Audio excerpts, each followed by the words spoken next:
안녕하십니까. 단락전류의 이제 네 번째 테이프 강의가 되겠습니다. 그래서 지금 저희가 지금까지 강의를 단락전류 가지고 3시간을 강의했고, 4시간째 강의가 되겠습니다. 그래서 이 4시간째 강의는 전번 시간 때도 잠깐 말씀드린 것처럼, 끝나면서 말씀드린 것처럼, 기호전류원에 대해서 구체적으로 보고요. IEEE에서는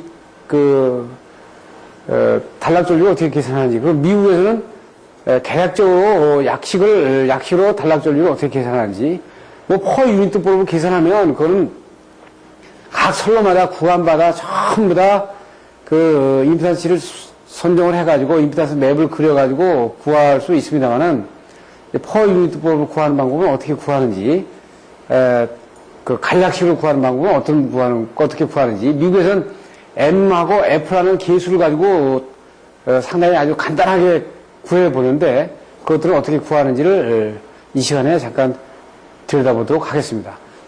저희들이 우리 앞에서 이걸 봤죠. 그래서 이번 시간에 하는 것이 문제 4의 단락전류의 기호전류 원의 형태하고 기호전류 원의 형태가 어떤 것인가 하고 단락전류를 산출하기 위한 가정 조건들이 뭐가 있는가, 이 부분에 2개를 보도록 하겠습니다.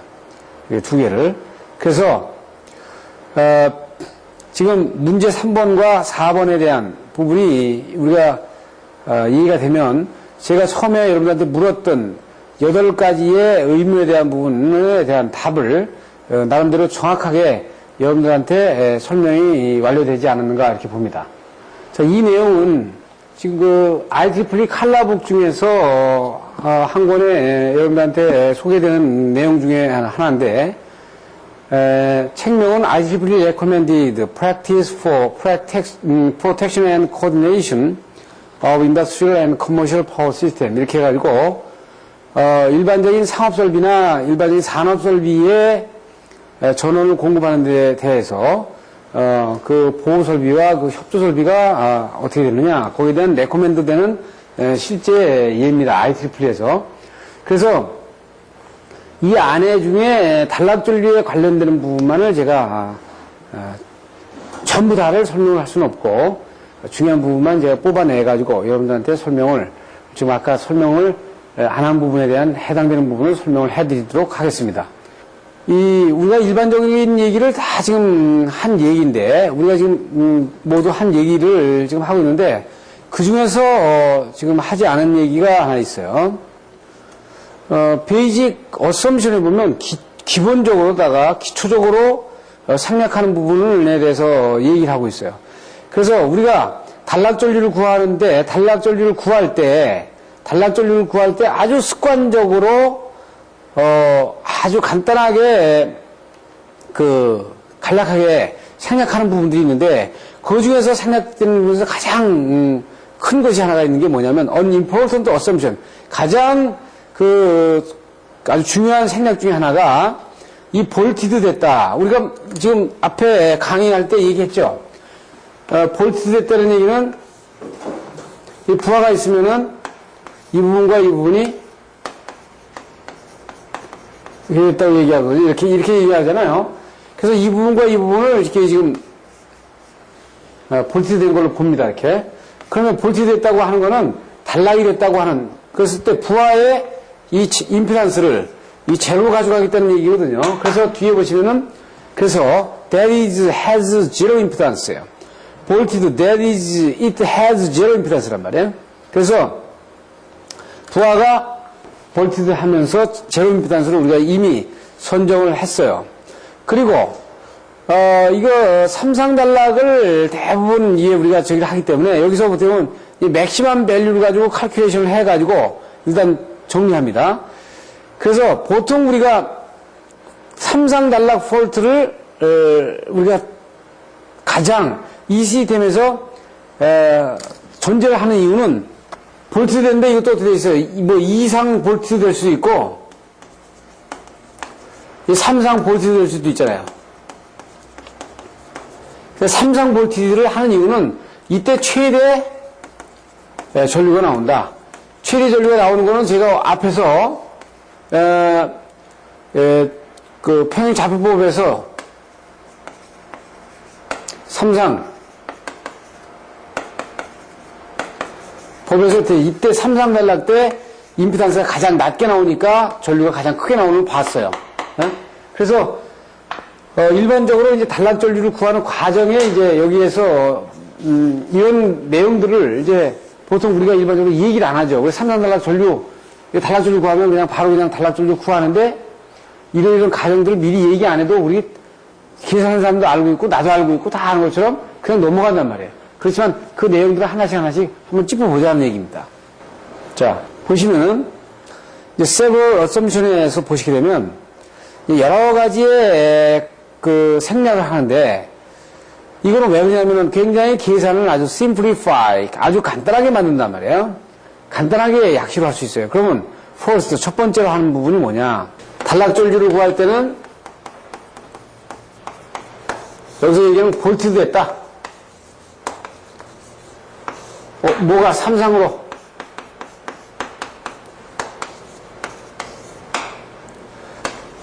about다. 이 계산이 about예요. 삼상 단락전류는 about지 정확하게 exactly 하게 이게 계산을 못하는 거니까. 그럼 첫 번째 여기서 이거 큰 걸 놔두고서는 첫 번째가 뭐예요? 부하전류를 무시한다 이거야. ignores. 첫 번째 부하전류를 무시해요. 두 번째 지금 한전이나 제너레이터에서 공급되는 지금 전압이 이 플러스 마이너스 5V, 5%, 그러니까 노미널 밸류의 퍼센트 플러스 마이너스 5%의 정상전압이 공급된다고 하자. 저 어떻게 있어요? 플러스 마이너스, 폴트 될 때. 폴트 시에도 플러스 마이너스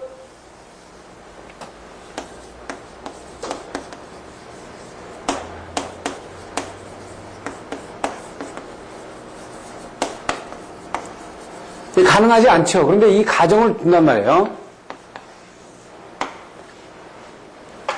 부하전류 무시. 이거는 볼트되어 있다는 거하고 같이 연관이 되는 거죠. 그리고 서드는 뭐예요? 서드는 모터가 러닝되는 부분하고요. 이것이 어떻게 있어요? 지금 폴트가 됐을 때, 폴트가 발생했을 때 이 터미널에 모터가 러닝이 된다고 생각을 하고 거기서 기여전류가 있다고 인정하자는 거예요. 즉 뭐예요? 이 폴트가 됐을 때, 폴트 되면 모터는 스톱하죠? 그런데 어느 순간은 모터가 어떻게 있어요?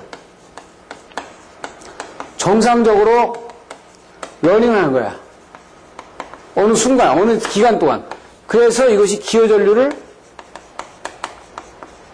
공급하는 거죠. 공급하는 거예요. 자, 일곱 번째는 뭐가 있어요? false는 트랜스포머의 퍼센트 임피던스를 이게 정확한 값을 만약에 모를 때는 이 가장 예상을 하는데 어떻게 되면 더 worst case니까 가장 안 좋은 상태로 예상하자는 거야. 그러니까 변압기의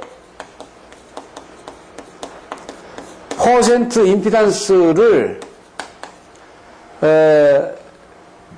모를 때는 가장 나쁜 수치로 선정하는 거예요. 즉 무슨 얘기예요? 똑같은 변압기가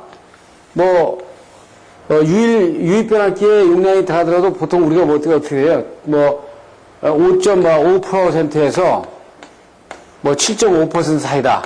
이것은 이게 유입식이냐 몰드 변압기냐 용량이 어떠냐에 따라서 조금씩 달라지지만 이 수치를 그 표준 수치로 가져가되 가능한 한 낮게 가져가는 거죠. 나쁜 수치라는 건 낮게 갈수록 낮게 수치를 선정할수록 단락전류는 크게 나오니까.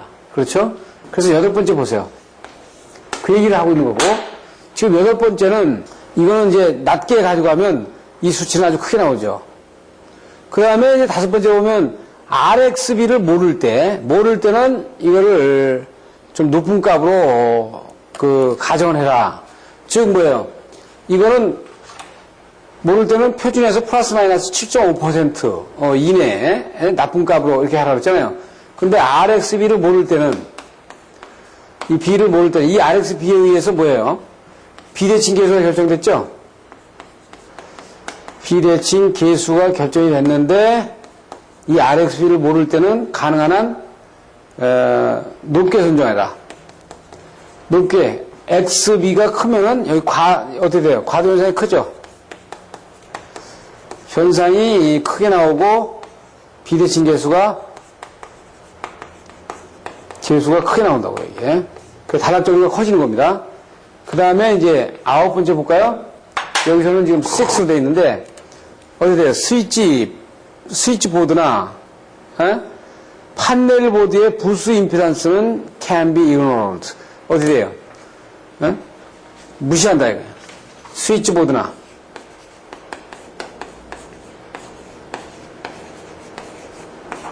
판넬 보드.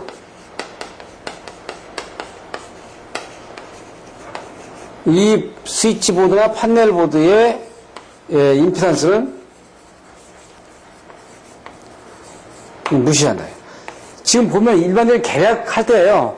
이것도 계산을 할 때도 있습니다. 계산할 때도 있는데 일반적으로 계략적으로 할 때는 이 부분을 무시한다는 거죠. 자, 보세요.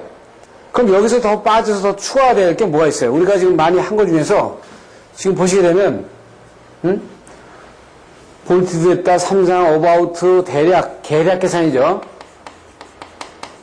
계략 계산이죠. 그러면 뭐 더 빠진 게 있다 그러면은, 단락 시에는 아까 맨 처음에 한 거지만 정상 주파수에 정상 전압에 정상 전류가 일단 공급이 됐다고 보는데 퍼센트 임피던스를 구하지만 단락 시에 정상 주파수 정상 전압이 들어가는 거는 거의 얘기를 그대로 한 상태에서 얘기가 되거든요. 지금 보면 이 전반적으로 가정이 많을수록 이런 가정이 하에서 단락 전류를 구하는 자체이기 때문에 이 자체가 정확할 수가 없어요. 그렇잖아요? 근데 이렇게 왜 가정을 많이 하느냐? 이게 만약에 액철로 된다 그러면요, 단락 전류를 못 구해. 아니, 볼테이지가 단락 시에 굉장히 많이 올라가죠. 부하 전류를 무시할 수가 없어. 순간적으로 볼테이지가 나간다고요. 이 모터가 러닝 된다고 보지만 그 러닝 되는 상태가 다 다르잖아요, 다. 네? 그렇기 때문에 이 가정을 먼저 우리가 들여다 놓고 생각을 하고서 단락 전류를 구하는 부분에다가 들어가줘야 된다 이거죠. 그럼 그 단락 전류를 구하기 전에 가정에 대해야 되는 부분들은 이제 대충 어느 정도 여러분들한테 이해가 된 겁니다. 그래서 아주 다른 것들에 대한 디스커션 되는 부분들은 다른 챕터에서 다른 가정에 대한 부분들은 뒤에 챕터에서 다룬다 하고 얘기하고 있는데 이 뒤에 챕터에서 다루는 가정들이 되는 거는 조그만 계산을 하면서 가정을 해야 되는 게 있어요. 예를 들어서 이런 게 있죠. 부하에 여기에 100마력짜리가 있어. 100마력짜리에 0.8 파워팩터를 가지고 있는 거였어요. 그래서 기어 전류를 발생할 때 이 100마력짜리를 용량을 얼마나 할 거냐? 이거는 말이에요. 100kV를 쳐요. 이렇게. 이게 가져간단 말이에요, 이렇게. 그러니까 이런 것들에 대한 가정들까지 다 집어넣으면 엄청나게 많죠. 그래서 이거는 그 다음 장에서 이렇게 계산하면서 얘기를 하겠다 하는 얘기를 하는 겁니다. 그리고 이제 뭐가 나와요? XD하고 XD-하고 XD 나오잖아요. 지금 전번 시간에 얘기한 것처럼 만약에 회전기기를 가지고 봤을 때 비대칭 단락전류의 그래프를 보면은 이렇게 우리가 이제 그려볼 수 있다고 그랬죠. 그려볼 수 있는데 약 원 사이클 이걸 XD 다시 이걸 직축과도 리액탄스라고 그랬고 약 3사이클까지를 이걸 XD 다시 그리고 3사이클 이후를 XD로 봤어요. 그래서 이 XD는 이건 정상 임피던스니까 이건 치지 않고 보통 우리가 XD 다시로 본단 말이에요. 여기로 보기에는 너무나 혹독하기 때문에 이 전류치가 상당히 크게 나온단 말이에요. 근데 이건 직축으로다가 거의 시정수가 지구가 아주 떨어지는 속도가 빠르기 때문에 이 XD 가지고는 얘기를 하지 않죠, 대개. 대개 우리가 얘기하는 건 25%다, 뭐, 이것들은 XD 다시, 과도 리액탄스 때의 이 부분을 가지고 얘기한다. 거의 한 3사이클까지를 가지고 얘기를 해요. 그래서 이 책에서는 XD로 가정을 해가지고, 계산을 해봅니다. 그러니까, 1사이클 이내. 그 때문에 이 XD 값, XD-XC는 이 모타나 제네달, 이게 값이 다르거든요, 다. 응? 그 상황이 다르기 때문에, 왜냐면, 그 상황은 왜 다르냐면, 뒤에 이제 여러분들이 이제, 배우게 될 텐데, 제네달은요, 이것이 굉장히 이게 좀 한참 끌고 가요, 이게. 이래서. 이 감소해야 되는 게 좀 늦다, 그죠? 그렇지만 유도전동기 같은 경우는 굉장히 빠르게 감소돼 버리거든요, 이렇게. 그렇기 때문에, 이거를 유도전동기하고 발전기하고를 똑같이 1사이클, 3사이클에 놓겠다. 이렇게 얘기하면 얘기 안 되거든요. 예를 들어 유도전동기 같은 경우는 3사이클까지 가져갈 것도 없거든요, 이게. 예? 감소가 빠르기 때문에. 그래서 이런 부분들에 대한 특성이 다르기 때문에 모다나 제네다, 그 다음에 모타도 어떤 형식에 따라서 달라질 수 있다. 이 얘기를 할 수 있는 겁니다. 지금 이제 기여전류 1을 보고 계시는데, 한전은, 이거가 위에 같은 경우는 한전입니다. 한전은 단락이 생기더라도 정상전압, 정상전류가 그냥 들어온다고 가정을 했기 때문에 그냥 들어오죠. 그러니까 파형의 변화가 없이 그냥 들어옵니다. 그리고 지금 보신 것처럼 발전기가 컨트리뷰션 하는 거, 기여전류 보면 발전기는 단락이 땅 되는 순간 고장점이 발생됐으니까 서서히 떨어지죠. 떨어지는데 이렇게 감지되는 부분을 보여주고 있고요. 그런데 이것이 지금 일반적인 정상전류가 아니고 발전기는 거의 10% 임피던스를 10%로 보기 때문에요. 정상전류가 만약에 이런 수치로 정상전류라고 하면요. 10%니까 여기에 10배의 이런 과도전류가 발생이 돼가지고 이것이 이렇게 서서히 떨어진다는 얘기입니다. 이렇게. 이걸 잘 아셔야 돼요. 지금 여기는 지금 매그니튜드로 거의 비슷하게 그려놨지만 그게 아니라고요. 지금 보통 발전기는 퍼센트 임피던스를 10으로 주기 때문에 여기는 10배의 이상 전류가 흐른다는 거예요. 10배. 단락시에. 동기전동기는 유도전동기가 보통 어떻게 돼요? 25% 주잖아요. 25% 준다는 얘기는 여기 4배야. 여기 동기 모터는 대개 20% 준다고요. 그럼 요건 5배. 즉, 이 정상전류의 5배의 기여전류를 공급한다는 거예요. 그래서 요것을 다 합치면 이런 파형이 나온다고. 요것이 비대칭 단락전류예요. 그럼 여기서는 어떻게 순시치가 있고 시료치가 있죠. 그 순시치는 이 피크를 얘기하는 거고 시료치는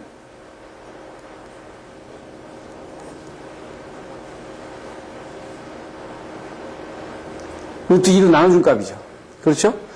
그래서 이 비대칭 단락전류인데 그러면 여기 어떻게 직류분이 포함이 되면 이 단락전류, 대칭 단락전류 이게 틀어지죠. 이렇게 파형이 이렇게 틀어진다고요. 실제 나타나는 건 그래서 이렇게 비대칭 단락전류가 나타난다. 지금 그러면 우선 우리가 다시 한번 여기서 알아야 될 것이 이 세 개가 합쳐져서 이런 대칭 단락전류를 만드는구나. 그래서 여기서 비대칭 단락전류가 직류분이 포함이 돼가지고 비대칭 단락전류가 되는구나. 이 부분을 여러분들이 아시면 되겠어요. 지금 이것은 지금 제가 얘기한 부분을 다른 측면에서 얘기를 한 건데 똑같은 얘기를 지금 하고 있는 겁니다.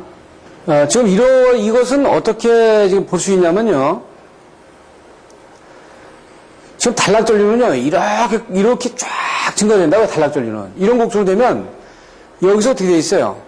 만약에 차단기를, 이게 1사이클, 2사이클, 이렇게 되면, 이게 3사이클까지, 보통 5사이클까지 보잖아요, 이렇게.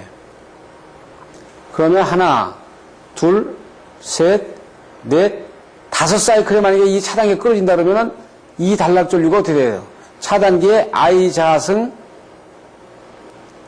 dt 해가지고 이렇게 정리가 되는 거 아니에요? 그래서 0에서부터 5사이클까지 만약에 간다면 이게 전체 에너지가 된다고요. 이 전체 에너지. 그렇잖아요.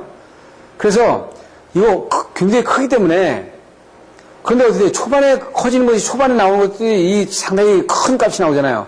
그러니까 만약에 퍼스트 사이클만 한다고 보자.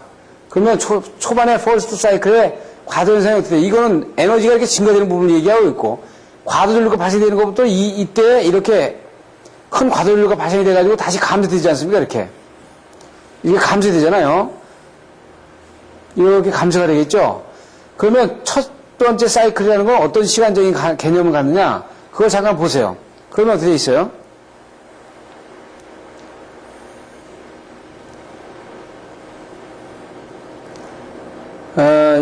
1분의 60사이클이니까 그렇게 되면 어떻게 있어요? 0.016 세크가 됩니다.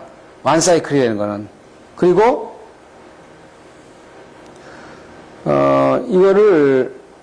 이건 2분의 1 사이클이고요. 비한류형 휴즈 같은 경우 4분의 1 사이클에서 이게 해결이 되니까 이 4분의 1 사이클에서 용단이 되고 만약에 해결이 된다고 보면 요것은 어떻게 있어요? 요 같은 경우에는 120분의 1을 하니까 이것이 0.0083 정도가 나오고요. 세크로. 만약에 그 한류형 휴즈처럼 8분의 1, 4분의 1이 아닌 8분의 1 세크의 사이클에서 해결되는 경우에 240분의 1이니까 0.0041 세크가 될 겁니다. 그러니까 우리가 보통 이거에서 보면 보통 우리가 0.016에다가 3사이클이라고 그러면 이게 0.48 세크 정도가 되고요. 그리고 만약에 한전 규격이 5사이클이니까 5사이클까지 간다 그러면 이게 0.08 세크가 됩니다. 그러니까 즉 한 3사이클이면 0.48 세크, 1사이클이면 0.001 세크 동안 흐르는 과수 상태의 전류가 얼마냐 이렇게 나가겠죠. 시간적인 개념을 여러분들이 잠깐 가지시고 이 강의를 보시면 되겠어요. 그래서 1사이클이면 여기까지, 이 1사이클이면 여기까지 이 축적이 되는 전류 연료용량을 가지고 볼 수 있어요. 자, 그러면 우리가 이제 IEE에서 기호전류원을 계산하기 전에 먼저 설명돼야 되는 부분들이 있습니다.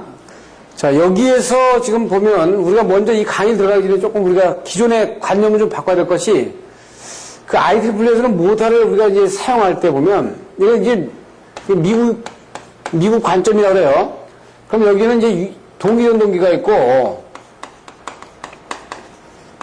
유도전동기가 있잖아요. 그러니까 우리가 보통 거의 다 유도전동기 쓰고 동기전동기 쓰지 않는단 말입니다. 근데 미국에서는 동기전동기와 유도전동기를 거의 같이 배치를 해가지고 써요. 그러니까 플랜트에서나 건축물에서나 다 마찬가지거든요. 이 동기전동기를 상당히 많이 쓴다 이거죠. 그거 많이 쓰는 이유는, 이 동기전동기를 많이 쓰는 이유는 콘덴서를 설치하지 않기 위해서. 선로에다가 역률 개선용 콘덴서를 설치하면 여러분들, 우리는 뭐 역률 개선용 무조건 콘덴서를 붙이는 거로 생각하는데, 콘덴서를 붙이면, 자, 보세요. 콘덴서를 붙이면은 인위적으로다가 역률 개선하죠?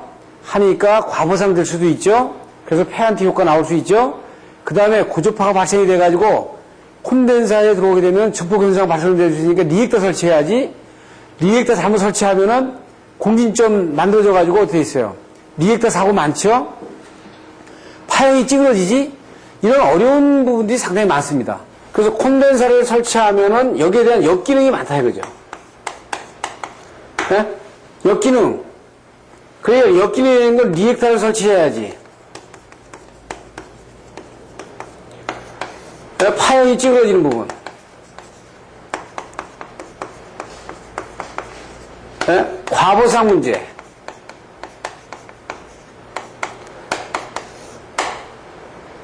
고조파에 관련된 문제. 이런 문제 때문에 이 역기능이 많아가지고 이 콘덴서를 설치 안 하고 미국은 동기전동기를 유도전동기하고 같이 설치를 해서 역률 보상한다고요. 그러니까 동기전동기는 어떻게 돼? 동기조장기 우리 나중에 이제 모델에서 나오지만 동기전동기는 앞선 역류를 가질 수 있단 말이에요.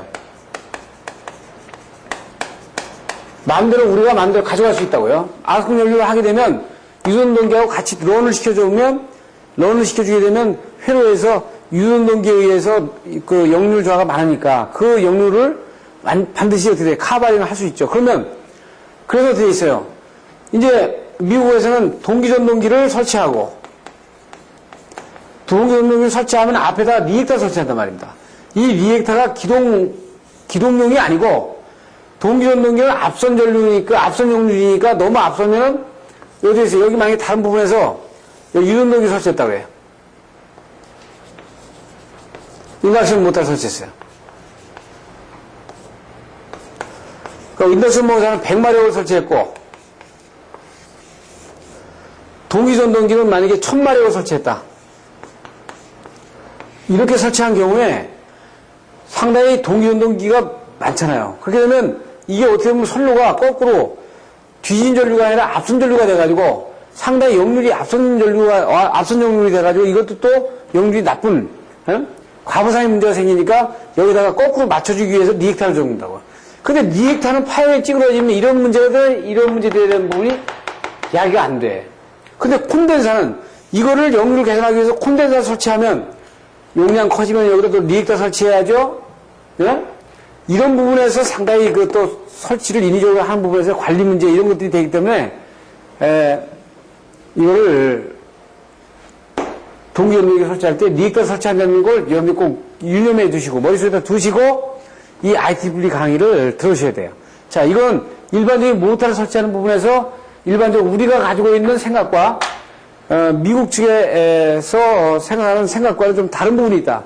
지금 우리나라는 역률 개선하면 그냥 콘덴서 설치하는 걸 너도나도 콘덴서 설치하는 걸 다 생각을 하는데 미국 같은 경우는 그렇게 하지 않고 모터와 모터를 유전동기와 동기전동기를 같이 용량을 같이 해가지고 런을 시켜주면서 전체 역률을 맞춰주기 때문에 콘덴사를 설치하는 인위적으로 설치하는 팩터가 상대적으로 적어지고 자연스럽게 역률을 맞춰주는 그런 그 시스템을 가지고 간다. 그래서 우리는 그런 부분들을 우리가 상당히 많이 고려를 해봐야 될 사항 중에 하나입니다. 앞으로는 그래서 콘덴사를 설치하는 것이 낫냐? 동기전동기를 설치해. 동기전동기는 이 금액이 좀 비싼 데다가 브러쉬가 있으니까 그 관리가 복잡해지고 그 다음에 환경성에서 먼지든지 이런 것들이 끼면 안 되니까 환경성에서 아주 클린 환경이 돼야 되고 이런 제약 조건이 있긴 있어요. 그래서 유전동기는 아주 사용하기 쉽고 아무데나 설치해도 좋고 이런 부분들이 있기 때문에 설치하긴 하는데 우리가 이런 부분들을 이제 조금 질적인 부분에서 같이 고려를 해봐야 되는 부분이 있다. 반드시 제가 이 강의하기 전에 이 말씀을 드리거든요. 그러니까 여러분들이 이 내용을 머릿속에다 유념하고 뒤에 그 미국 측에서는 어떻게 생각을 하고 있는지를 잠깐 보겠습니다. 지금 그 발전기에서 기호전류가 가는 부분들을 보여주고 있는데 이 얘기는 무슨 얘기냐면은 이렇게 한전이 있고 여기 발전기가 있다고 그래요. 그래서 여기에서 만약에 그 단락 사고가 났어요. 그러면 한전과 발전기는 같은 무한보선대를 보니까 한전에서는 바로 그냥 평상전류처럼 이 단락전류 들어가겠죠. 그리고 발전기에서 단락전류로 들어갈 겁니다. 그럼 발전기가 예를 들어서 100kV에 여기에 지금 정상적으로다가 공급하는 전류가 10A라고 치면은 단락이 생긴 경우에는 이 10A가 거의 10배의 증폭을 한다는 거죠. 그래서 이게 100A의 기호전류가 일로 들어간다는 거예요. 왜냐하면은 쟤네들 암페어 있잖아요. 그럼 정상전류에 암페어 있죠. 암페어 이게 10A다. 거기에 곱하기 100%이면서 XD2-1을 줬는데 대개 이걸 10을 준단 말이에요. 10. 그러니까 이렇게 되면 어떻게 되지? 이게 10배가 되죠. 10배. 그래서 이게 100A가 되지 않습니까? 그래서 그럼 쟤네들의 암페어, 이 10A는 걸 어떻게 하느냐? 레이트가 나오잖아요. 이게 몇 kV에다. 이걸 루트 3에 적용되는 발전기 해가지고 하면 이게 바로 나오죠. 그래서 그 XD를 거의 얼마로 주냐면 여기서는 지금 아마 9%로 줬을 텐데 거의 9에서 한 10% 정도를 가지고 발전기는 고려하는 부분을 보여줍니다. 잘 생각하세요. 그래서 발전기는 이게 정상 전류 때보다 한 단락이 생기면 한 10배 정도가 증폭이 돼가지고 단락점으로 들어가는구나.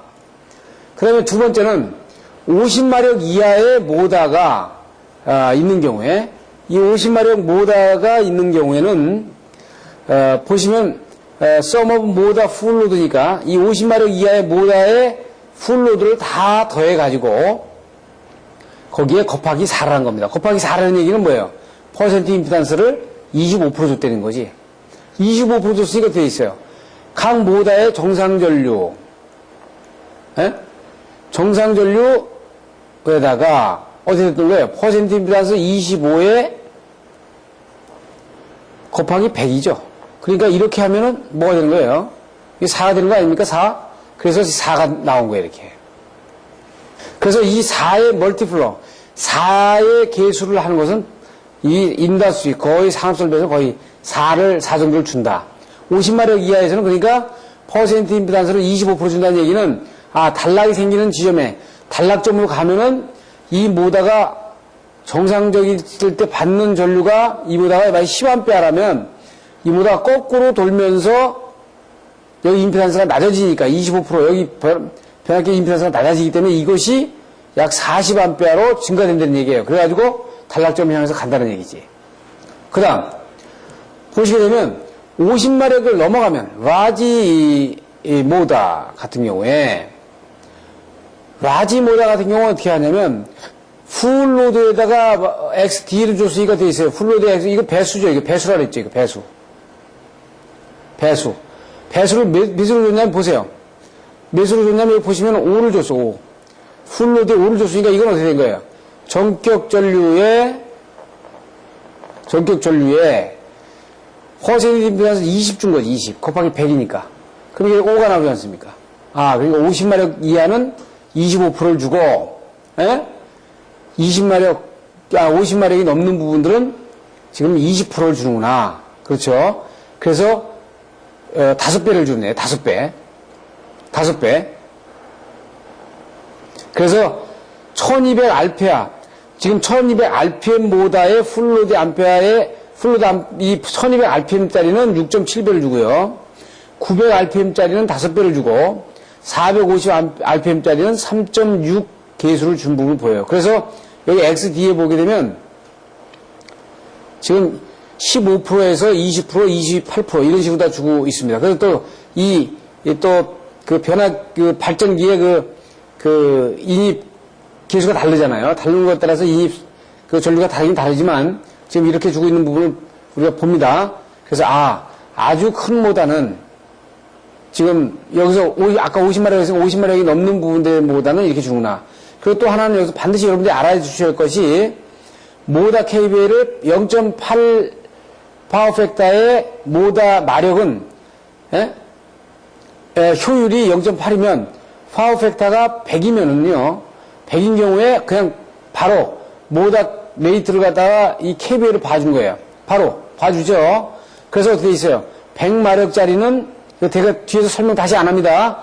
100마력짜리의 효율이 0.8이고 파워 팩터가 1이면 이건 100 KVA로 여기서 보겠다 이 얘기입니다. 이런 가정을 지금 하는 거예요. 자, 이걸 아셔야 뒤에 걸 가지고 얘기한다고요. 그 다음 모터가 하나가 있거나 또는 두 개가 있는데 이게 싱크로나이징 모터야.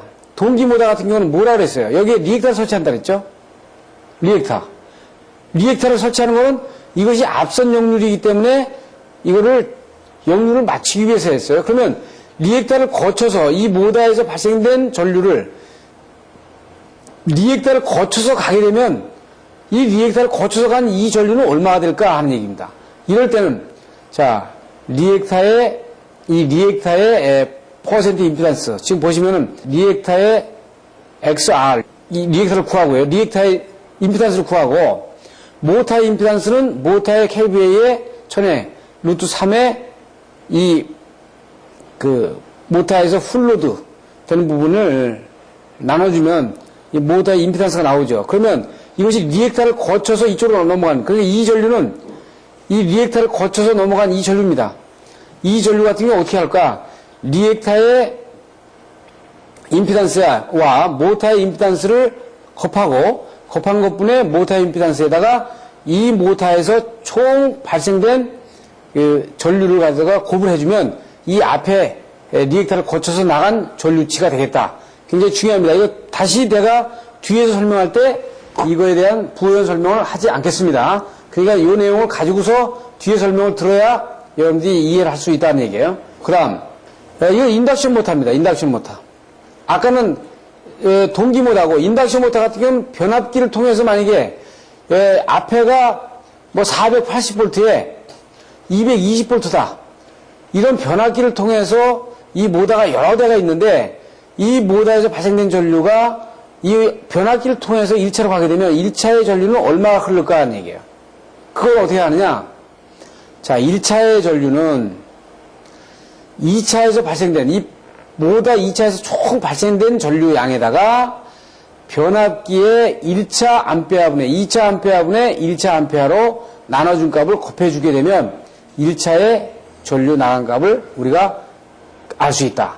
그러면 변압기의 1차 SCM은 통틀어서 이걸 갖다가 같이 합쳐서 보면 어떻게 볼 수 있냐면 변압기의 1차 암페어에다가 변압기의 퍼센트 임피던스를 100으로 나눠주고요. 더하기 2차의 세컨다리에 여기에 이 모다 2차에서 발생된 그 모다에 발생된 전체 전류분에 변압기의 2차 전류, 변압기 2차 전류를 넣어가지고 하면 1차에 이 변압기 1차에서 거쳐가지고 나가는 전류치의 전류치를 구할 수 있겠다는 얘기입니다. 여러분들한테 이 유인물이 다 지급이 되니까 그걸 보시면서 여러분들이 이 강의를 들으시면 돼요. 그럼 여기까지 보셨어요? 여기까지 보셨다고요? 그럼 만약에 하이 볼테이지하고 하이 볼테이지는 3300 부스면 3300이 그대로 물려있겠죠. 그리고 로우 볼테이지는 변압기를 통해서 가겠죠. 하이 볼테이지 이렇게 여러 대가 있으면 이 메인에서 발전기에서 들어온 거 하이 제너레이터에서 들어오는 거 또 로우 모터에서 들어오는 거 이거 아까 제가 발전기라고 그런 것 같은데 모터라고 그런 것 같은데 발전기로 제가 수정하겠습니다. 그리고 이 모터에서 들어오는 거 그 다음에 하이 볼테이지 모터에서 들어오는 거를 그대로 다 더해가지고 전체 기여 전류를 보면 되겠다 하는 얘기입니다. 자, 그러면 지금 이 그림에서 보시는 것처럼 이런 회로가 있다 이거야. 지금 보시면 한전에서 들어오는 거랑 마찬가지입니다. 이게 한전 변압기가 있고 여기 차단기를 거쳐서 같은 모선으로 다 이어져 있고 여기 발전기가 있어요. 여기 발전기고 여기는 한전 유틸리티고요. 여기서는 동기 모터가 있죠. 여기 동기 모터가 1200rpm짜리 모터가 3대가 있습니다. 여기 유도 모터가 있어요. 지금 설명 다 한 내용 뒤에 다 나가 있습니다. 여긴 리액터 부하가 있어요. 렉티파이어, 정리기 부하. 이게 포네이스 로드에 이거는 노입니다. 노. 자, 그러면, 자, 여기에서 만약에 6번에서 단락이 생겼습니다. 단락이 생기면 한전에서 들어가는 전류 들어가고, 이 동기 모터에서 생긴 전류가 다시 일로 들어가고, 유운동기에서 생긴, 전류가 변압기를 통해서 1차로 가죠. 동기 전동기에서 생긴 전류는 리액터를 통해서 들어갑니다. 그리고 정류기에서 어떤 영향을 주느냐, 포네스에서 어떤 영향을 주느냐, 제네레이터에서 어떤 영향을 주느냐 이렇게 되죠.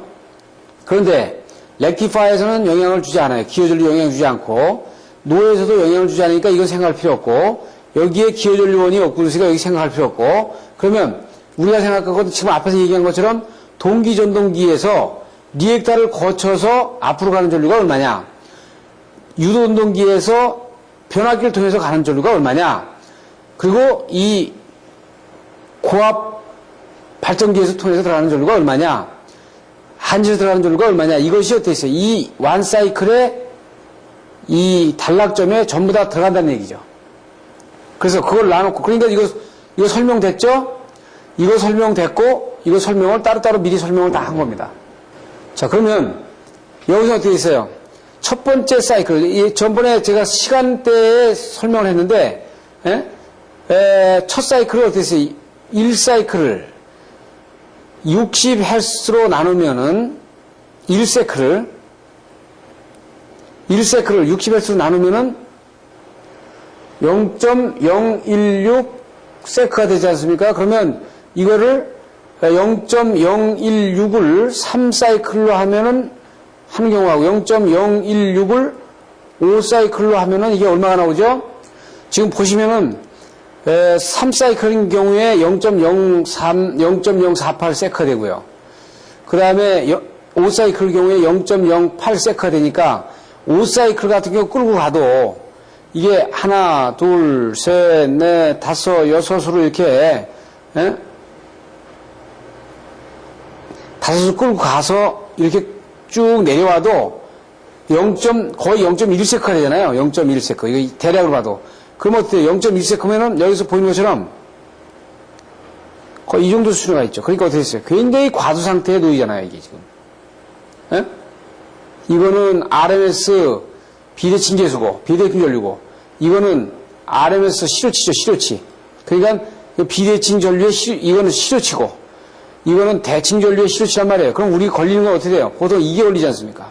그러니까, 보시면은, 차단기에 걸리는 거는 대개, 지금 1사이클이면은, 이거 5사이클일 때, 0. 약 대력이 나오니까, 1사이클로 보면 어떻게 있어요? 거의 이 초기의 단계에 걸려있는, 아주 과도 상태에 걸려있는 저기가 나온다고요. 요게 어떻게 돼요? 아까 말한 대로 5배, 10배, 심지어 이렇게 막 전류가 나오는 겁니다, 이게.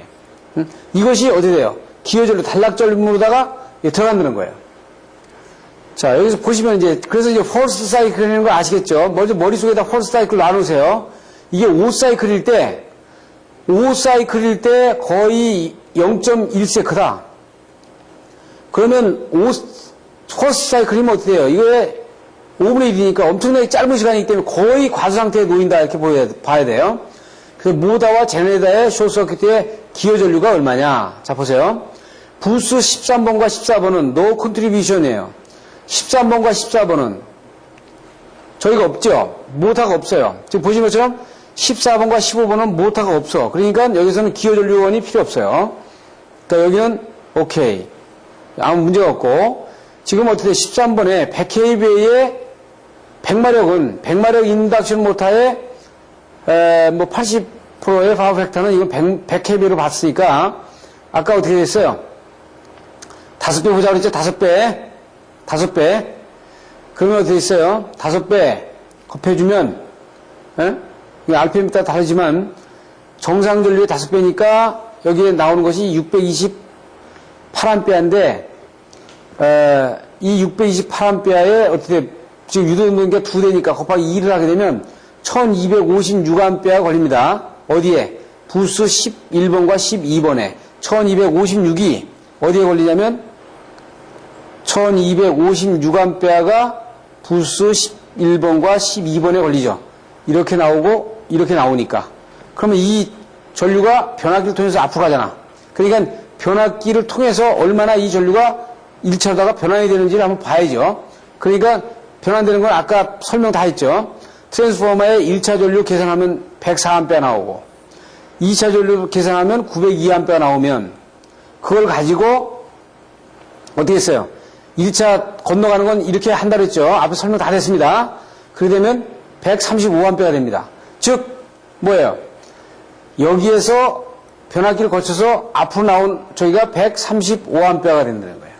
그래서 즉 뭐예요? 1사이클에 이 모터에서 발생된 기여 전류가 변압기를 통해서 나가면 135A를 기록하는 겁니다. 여기 즉 135A를 이 단락점에 들어가주는 기여 전류로 작동을 하게 되는 거죠.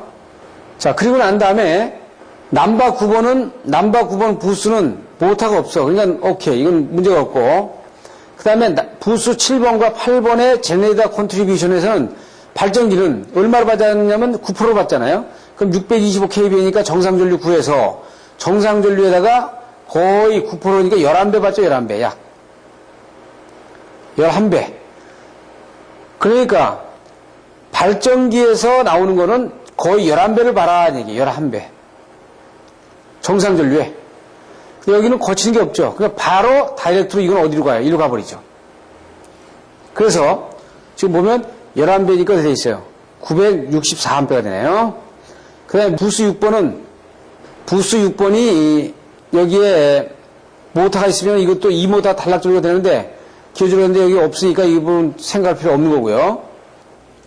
지금 보시면은 앞에 부분에서 이제 100마력의 파워팩터가 100일 때 효율 0.8이고 파워팩터 100일 때 100kV를 봤으니까 여기는 파워팩터를 0.8로 줬으니까 지금 480kV를 봤습니다. 그리고 풀로드를 이렇게 이제 구하고 정상 전류를 구하고 여기다 10을 줬으니까 10배를 준 거죠. 10배. 그러면 10배가 되면 어떻게 돼요? 693A가 되는 겁니다. 그러니까 어떻게 있어요? 여기에서의 하나의 모터에서 693A니까 곱하기 3개를 해줘야죠. 그렇게 되면 곱하기 3를 해주면 어떻게 있어요? 2079가 나오네요. 2079가 리액터를 통해서 가잖아요. 앞으로. 동기 모터가 있는 경우에 이 리액터를 통해서 간다 그랬잖아요. 그러면 이 모터의 임피던스를 ZM으로 했고요. 이 리액터 임피던스를 ZR로 했잖아요. 그럼 리액터 임피던스는 이렇게 해서 구하는 걸 앞에 설명했어요. 모터의 임피던스는 이렇게 해서 이렇게 구하는 부분을 계산했죠. 이 모터의 임피던스에다가 리액터 임피던스를 더해가지고 더한 것분에 모터의 임피던스에다가 곱하기 전체 이 동기 모터에서 발생한 전류, 기여된 전류를 곱해주면 이 리액터를 통해서 나가는 전류가 되겠다. 그럼 어떻게 있어요? 지금 자, 이 1452는 동기 모터에서 발생된 기여 전류고 이것이 리액터를 통해서 들어온 거고 이것은 유도운동기에서 발생된 것이 변압기를 통해서 들어온 거고 이거는 발전기에서 기여 전류 된 거죠. 그러면 다 더해보면 2551A가 됩니다. 전체 합계가 5703이 이제 만약에 그 메인에서 들어오는 그 유틸리에서 들어오는 거니까 지금 기어 전류까지 2551을 하면은 8254A의 기어 전류를 포함한 전류가 단락점을 향해서 들어가는 거죠. 즉, 다시 이걸 보면 여기에서 들어오는 것이 얼마예요? 들어가는 것이 5703. 이 싱크로나이징 모터에서 들어가는 것이 1452. 유도운동기에서 변압기를 통해서 들어가는 것이 135. 이 발전기를 통해서 들어가는 것이 964. 그래서 총 합계가 얼마가 되냐면 8254A가 이 단락점을 향해서 들어가니까 이 차단기 용량을 큰 거를 알아서 구해놔라 이거죠. 그럼 여기서 어떻게 있어요? 만사이클 때 이렇게 들어가니까 대개 여기다가 비대칭 계수 1.6이면 1.6을 곱해가지고 이 계수에 나온 값에 전격 상위 차단기를 정하는 것이 차단기 값이 나오면 이렇게 하는 것이 대개 미국 그 스타일에서 하는 얘기예요. 그래서 지금 보면 이걸 가지고 그 내용을 다 들여다봤어요. 그러면 그 지금 중간 전압 약 4160V 정도에 정하는 그 사용되는 서킷 브레이커를 정할 때 전격을 정할 때 이 포스트 사이클을 가지고 포스트 사이클 지금 SCA를 계산하면 요 계산 값보다 어떻게 보면 80% 정도가 더 커야 된다는 거예요. 4단계 인터럽팅 레이팅이. 에? 자, 그러면 얼마를 곱해줘요? 보통 80%면은 나온 것에 1.3 정도 이상이 돼야 되겠죠? 그러면 여기서 4000V급의 차단기의 레이팅을 결정할 때를 보면요. 첫 번째 이제 그 유틸리티에 들어오는 소스는 5704A 그대로 줬고요. 그리고 싱크로나이징 모터에서 들어오는 거를 아까 리액터를 통해서 들어가는 부분과 같은 거로다 보면 지금 뭐 어떻게 됐어요? 전체 전류가 동기 모터에서 나오는 게 2079A 아닙니까? 여기다가 0.667배만 준다는 거예요. 첫 사이클에는. 그러면 얼마예요? 1386A가 됩니다. 1386A에 이걸 가지고 어떻게 돼요? 모타의 임피던스를 구해봐. 모타의. 즉, 리액타와 여기 모타가 있으면은 동기모다의 ZM을 구하고요. 여기에 리액타의 임피던스 ZR을 구하는 겁니다. 그럼 리액타의 임피던스 줬잖아요. 그럼 이걸 가지고 요 두 개 수치를 아까 주어진 식에다 넣어가지고 이 2차에서 발생된 거에 첫 사이클은 60%밖에 안 준다 그랬으니까 이렇게 넣어주면 1076으로 많이 조금 감소가 되죠. 감소가 돼요. 그 다음에 100마력 모타의 인덕션 모타는 33%만 줬네요. 33%. 그러니까 33.3이니까 이건 33%나 마찬가지입니다. 그러면 유도운동기에서 1256A가 나오는 걸 가지고 첫 사이클은 약 33%만 보자. 그러면 419A가 되는데 이걸 가지고 여기 퍼센트 임피던스를 넣게 되면 47A 정도가 1차 전류에 영향을 준다고 보는 거죠. 그렇게 되면 지금 아까 계산한 방식하고 조금 다르게 적게 나왔습니다. 여기 나온 모타에 이 첫 사이클을 적게 줬어요. 그러니까 4000V급의 차단기 때는 그렇다 이런 얘기했어요. 볼트급 차단기를 정할 때. 그러면 625kV의 제네대에서는 얼마가 나오냐? 이건 그대로 다 줬어. 그러면 다 더해보니까 얼마나요? 7790 나왔죠? 아까 얼마 나왔어요? 아까는 5703에다가 플러스 2551 해가지고 8254가 됐었어요. 그러니까 이때는 순수 기여전류를 100% 다 본 거예요. 원 사이클에.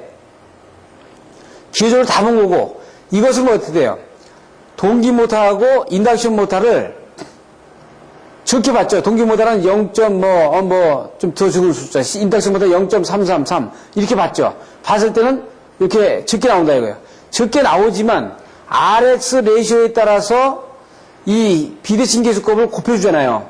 그러면 이 값에다가 비대칭 계수를 곱하나, 이 값에다 비대칭 계수를 곱하나, 수치가 이제 얼마큼 달라지는가를 한번 보잖아요.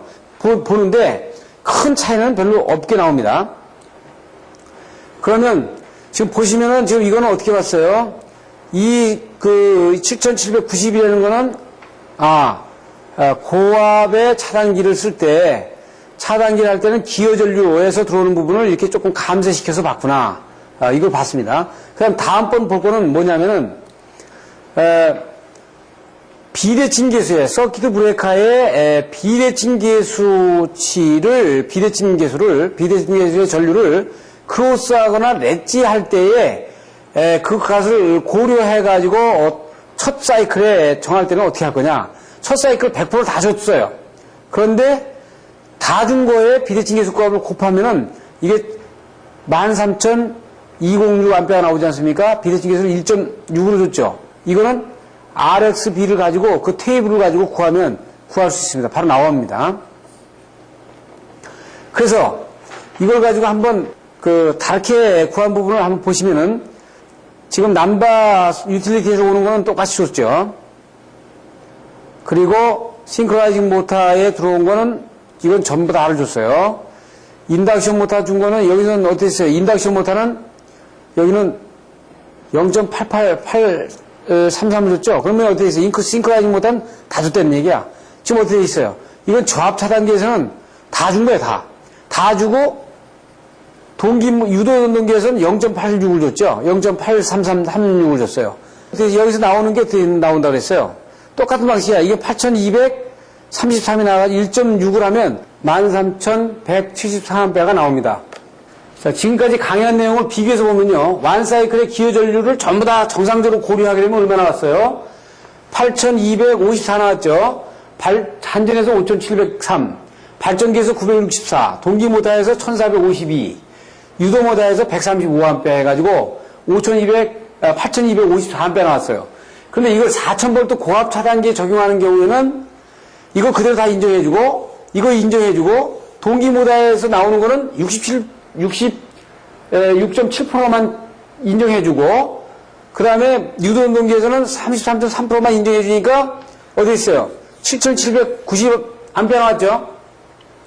저압 차단기에 적용하는 거는 인정 그대로 해주고, 오히려 모타에 대한 거는 그대로 인정을 해주면서 유도운동기를 83.3% 적용하다 보니까 8,234이 나왔어요. 그러면 여기에다는 차단기로 돼 있어요. 7,790 곱하기 이 비대칭 그 개수를 갖다 곱해줘야지. 그러면 이 부분을 곱해주게 되면 이거 1.5가 될 수도 있고 1.4가 될 수도 있고 1.6이 될 수도 있고 이 RX 값을 가지고 해준다고요. 그럼 1.6을 곱해주면 여기서 나온 치하고 여기서 나온 치하고 거의 비슷하게 나와요. 지금 오히려 여기서는 이거 크죠? 조합은 오히려 크다고요. 그런데 이거 14카 정도 써야 될 거야. 14카. 예? 지금 이렇게 나오면 여기 얼마 나오는 게 약 1.6으로 보면 1.6으로 하면은 지금 보면 4,000V 같은 경우는 12,464A 나오니까 카로 하면 정상 위에 상위권으로 가니까 이거 14카 거의 비슷하게 나오잖아요. 예. 그래서 이거는 기어전류 순수 기어전류 원이고 이 완사이클에 그래서 1사이클 완사이클에 있을 때 그 K값을 계산해가지고 비대칭 계수값을 계산하게 되면 이렇게 나와준다는 걸 보여주고 있는 거예요. 그러니까 여러분들한테 아주 확실하게 기어전류 원하고 기타 되는 부분들을 여러분들이 확실하게 비교해서 검토할 수 있는 부분입니다.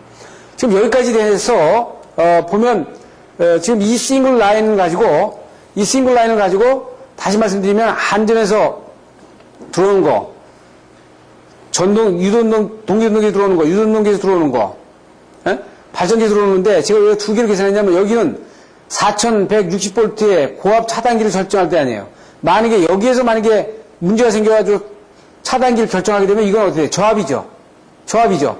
저압에서 발생되면은 여기서 발생되는 거는 이 고압에서 발생되는 거하고 저압에서 발생되는 거하고 저압이 조금 레이트가 조금 높게 나왔잖아요.